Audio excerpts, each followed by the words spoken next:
So we're going to redo the skit with someone as the resident. And what's that person going to do differently? Answer the door themselves. What else is the person going to do correctly? Take a friend out. Good. So if they do decide to go answer the door to the cop, they're going to bring a friend out. And what's the other thing they're going to do? Not consent to search. Don't consent to searches. Go out on the porch. Go out on the porch and close the door behind you. Good. All right. Who wants to try it? All right. Alright, action. All right, knock, knock, knock, knock. Oh, I'll get it. Oh, let me get it. Come with me. Okay. Hello? Hello, good evening. I got a call that there's a noise complaint for this party here that's happening. Oh, okay. Yeah, I'm gonna need you to turn the music down. That's fine. Excuse me. Can I help you? Yeah, I was wondering. This looks like a pretty rowdy party. Can I just go inside and I do not make consent to any searches. I'm just trying to see if like there's any underage drinking here. Like, I I'm do sure not you seem consent like to a any searches. Am I being detained or am I free to go? You're free to go. Okay, thanks. Marlon and Caroline were arrested together earlier today in some kind of heist. We're not totally clear on what. And they've been put in separate cells. They haven't seen or talked to each other all day. There's an invisible wall here, but they can't see or hear each other through it. Marlon Kautz, I suppose Yeah, you what know do you you're in a great deal of trouble. Yeah, whatever. Facing some hard time here. Oh yeah, I got your little friend Caroline Crowland in the other room crying her eyes out, claiming you're the ringleader of this whole operation. That's bullshit. She wouldn't tell you anything. Oh really? Because she's been telling us things for hours. She wouldn't rat on me. Me and her, we're like this. Look, all she right? gave we us went to information. grade school together. Oh really? Well, okay? She would never your tell close you. friend just told us, based on information that we got from her, we went to your apartment and we talked to your neighbors who said they saw you loading and unloading supplies used in this operation last night. Okay, see, this is how I know you're full of crap. I wasn't even at my house last night. Oh, all right? really? I wasn't even there, so whatever you're trying to make up here, it's not going to work. Oh, All right? really? Just forget it. Okay, well sit tight because you're going to be in here for a while. Yeah, whatever. Caroline Crowland, I suppose you know you're in a great deal of trouble, Yeah. facing some hard time. Whatever. Your little friend Marlon Kautz in the other cell is crying his eyes out, telling us you're the ringleader of the He operation. wouldn't do that. Come on. Oh, really? Yeah. Yeah, he's been talking to us for hours. He says that you planned this whole thing. The whole thing was done out of your Whatever. house. Wait. He wasn't even at his house last night. He was at your Wait, house. how'd you know that? I'm telling you, he's been giving us information for hours. It's going to send you to jail for years. No, that's not how it went down. Really? Yeah, no, like it wasn't my idea, okay? Oh, yeah? Yeah. You know, I sort of thought he was laying a little too much of this blame on you. So I wrote up this statement. See if this kind of sets the record straight. That sort of shows that he was more in charge. Yeah. Yeah, no, like it wasn't my idea. I don't know why he would tell you. Yeah, that. why don't you sign that then? All right, well, we'll get you out of here real quick. You recognize that signature? What is this? Wait, she signed this? Yeah. No, this is all wrong. I told you, you're the one She- facing the hard consequences because she's the one cooperating. She came to me. She was like, hey, I know you got all those bills. Like, I got this cool thing we could do. We'll make some extra money. Like, it was her idea. I was just basically along for the ride. You know, I sort of got the impression she was laying too much of this on you, so I Yeah. drew up this other statement. See if that kind of sets the record straight. I mean, I don't want to snitch. Oh, well, she didn't seem to have that problem. Okay, but if I sign this, I can get immunity, right? Right, we'll send you home tonight. All right. Wah, wah, wah. So what we call that, or what that is called, is snitch counter snitch. It's where the cops try to convince you that your friend rolled over on you, and they try to convince your friend that you rolled over on them, and ultimately end up screwing you both. And it looks hokey in our little skit that we did here, but this actually works on people. Why? Because you're in jail, you're scared, you don't know what kind of time you're facing. The cops have had you in there for who knows how long, and they've been working on your head this whole time. And remember, they're allowed to lie. They're allowed to lie to try and get information out of you. So they may have been telling you all kinds of crazy stuff for hours and hours, right? They're allowed to make up fake evidence. They're allowed to make up fake charges that you could be facing, wave around fake signed confessions, right? Fake witnesses, fake DNA. And all of this is in evidence of in aid of getting you to give them some evidence against yourself that they can use to make whatever they've charged you with stick. Once you're in jail, obviously you're not going to talk your way back out the door. So keep your mouth shut.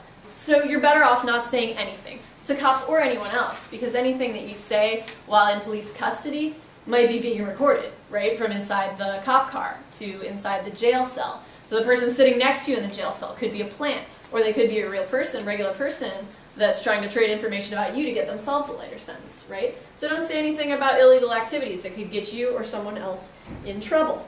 All you need to say when you're in police custody is, I'm going to remain silent. I want to see a lawyer. That way they can't use any information that you give them against you. This is you asserting your Fifth Amendment right to not incriminate yourself, right? So these words, as legalistic and hokey as they may sound, carry special legal weight.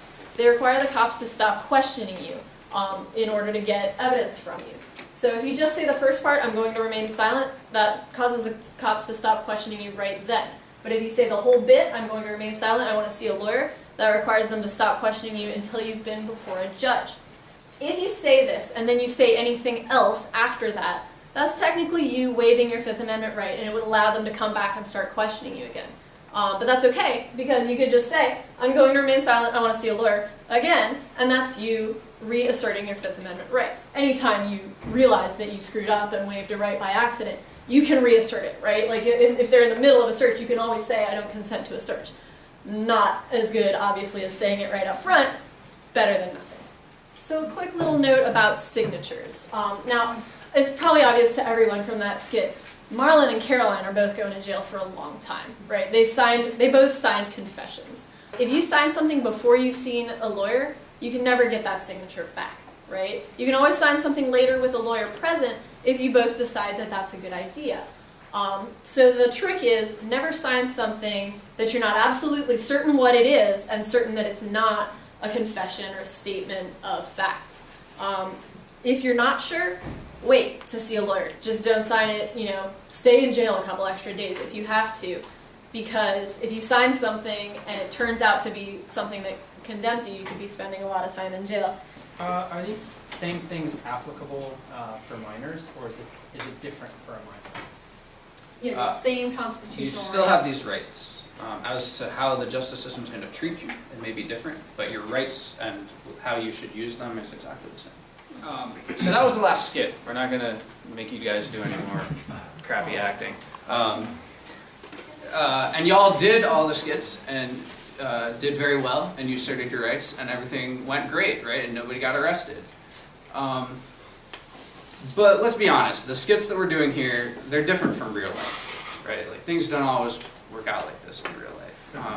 And the fact is that even people who know their rights, who know all of this material cold, and get stopped by the cops, by real cops, really on the street or in their car, even people who know this stuff might decide at one time or another, you know what, this time I'm not going to assert my rights, I'm just going to cooperate with the police.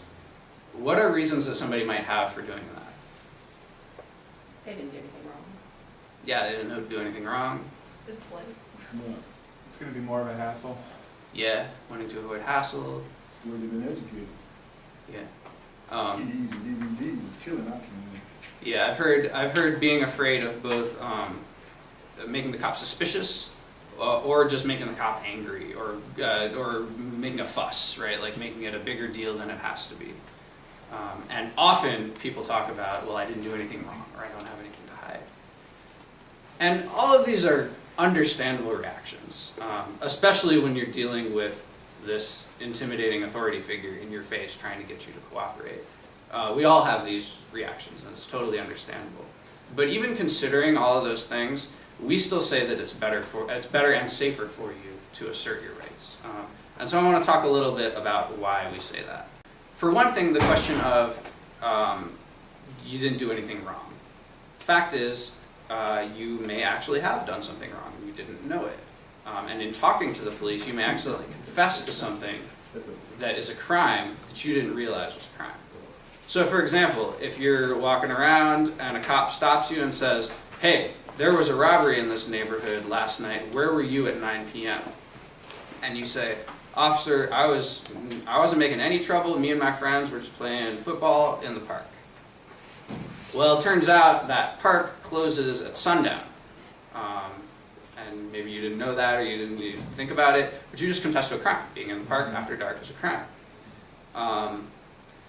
Now, let's say that you are some kind of like expert hotshot lawyer, and you know all the laws, and you know there's no way that you were breaking any of them, that you were absolutely, obeying the law.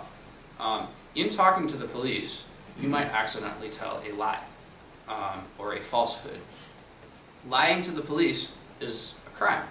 It could be considered obstruction of justice, impeding their investigation, or even if it's not that, it could cast additional suspicion on you, right? So if a cop stops you and they're like, there was a robbery at this corner store across town, what do you know about that? And you're like, look, officer, I don't even really go to that part of town. I've never been in that corner store in my entire life.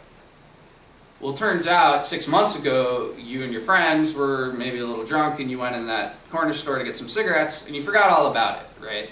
But there's security camera footage of you being in the corner store. Not illegal, right? It's not illegal to have been in a corner store. That's not a crime.